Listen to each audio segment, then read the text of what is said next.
Di bagian A yaitu landasan perkembangan kurikulum. Landasan perkembangan kurikulum suatu lembaga pendidikan tidak bisa statis karena prinsip pengembangan kurikulum harus need and market atau menjadi kebutuhan sesuai segmen pasar yang laku dalam dimensi waktu. Itulah sebabnya sudah lama para ahli pendidik dan kurikulum menyadari bahwa kebudayaan adalah salah satu landasan pengembangan kurikulum. 1962 di samping alasan lain seperti pengembangan masyarakat ilmu pengetahuan teknologi, Kiai Hajar Dewantara 1936, 1945, 1946 menyatakan bahwa kebudayaan merupakan faktor penting sebagai akar pendidikan suatu bangsa. Di bagian B yaitu pendekatan lintas budaya. Indonesia adalah negara yang kaya akan budaya seperti dinyatakan dalam moto nasional Bhinneka Tunggal Ika.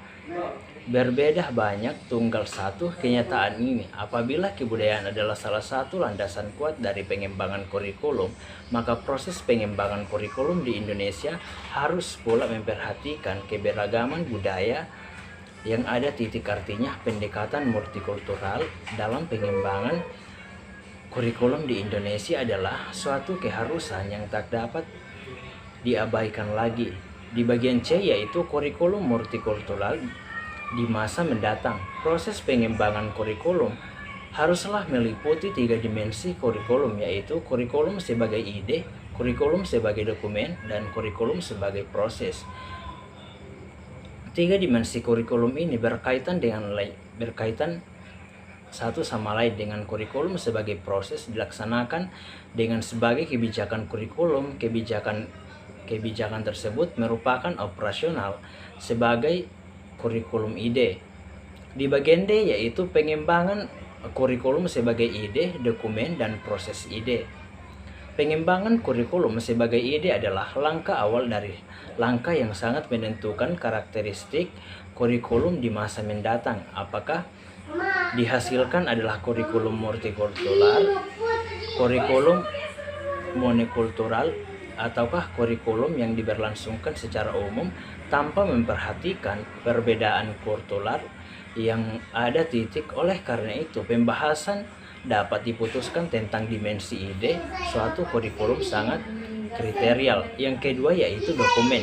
Pengembangan kurikulum sebagai dokumen menyangkut pengembangan berbagai komponen kurikulum seperti tujuan, konten, pengalaman belajar, dan evaluasi. Tujuan adalah kualitas yang diharapkan dimiliki siswa yang belajar berdasarkan kurikulum tersebut.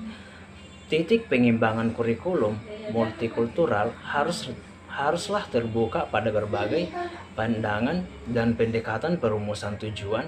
Rumusan yang berdasarkan pandangan behaviorisme dan menghendaki rumusan tujuan yang teratur sudah tidak dapat diperhatikan lagi.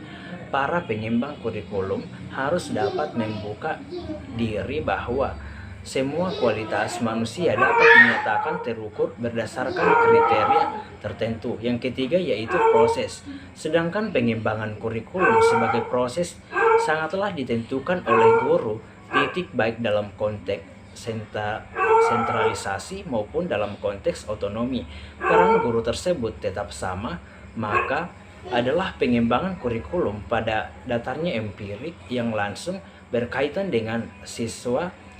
Oleh karena itu, jika kurikulum yang dikembangkan tidak sesuai dengan apa yang sudah ditentukan dalam kurikulum sebagai ide dan kurikulum sebagai dokumen, maka kurikulum sebagai proses bukan lagi berkelanjutan. Karena kebudayaan yang konteks yang lebih ekstrim, kurikulum sebagai proses dapat merupakan kurikulum yang berbeda sama sekali dengan proses keduanya.